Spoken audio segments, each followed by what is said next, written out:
राष्ट्रीय लोकदल का कल 19 मई से समरसता अभियान की शुरुआत करेगी और जिससे रालोद अध्यक्ष जयंत चौधरी पहुंचेंगे और इस दौरान वो जनपद के दर्जनों गांवों का दौरा करेंगे। वहीं 2 दिनों तक चलने वाले आरएलडी के समरसता अभियान को सफल बनाने के लिए पदाधिकारी तैयारियों में दिन रात जुटे हुए हैं। राष्ट्रीय सचिव डॉक्टर कुलदीप उज्ज्वल ने जानकारी देते हुए बताया कि अभियान आपसी भाईचारा कायम करने के मकसद से चलाया जा रहा है।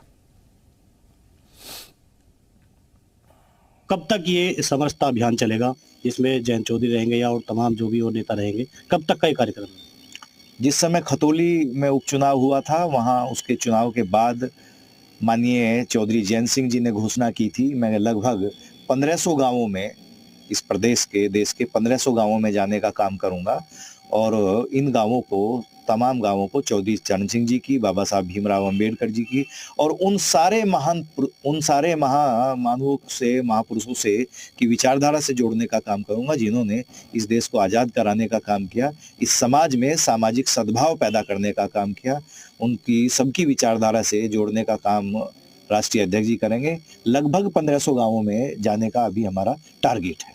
क्या ये आगामी जो 2024 का लोकसभा चुनाव है उसको लेकर के?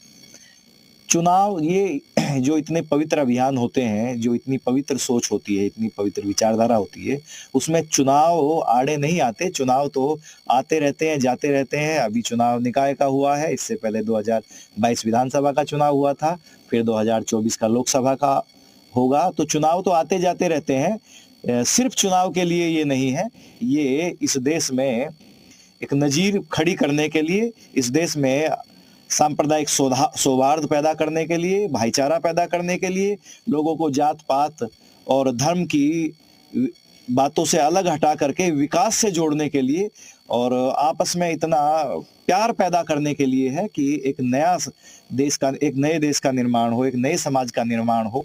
तो ये हमारे साथ डॉक्टर कुलदीप उज्ज्वल थे। इनका यही कहना है कि जो समरसता अभियान है वो लोगों को एकजुट करने के लिए यह अभियान चलाया जा रहा है। हालांकि 2000 लोकसभा चुनाव को लेकर के भी उनकी प्रतिक्रिया, उनका कहना है कि जो आने वाला चुनाव है उस पर इसका फर्क पड़ने वाला है। कुलदीप चौहान, जी मीडिया, बागपत।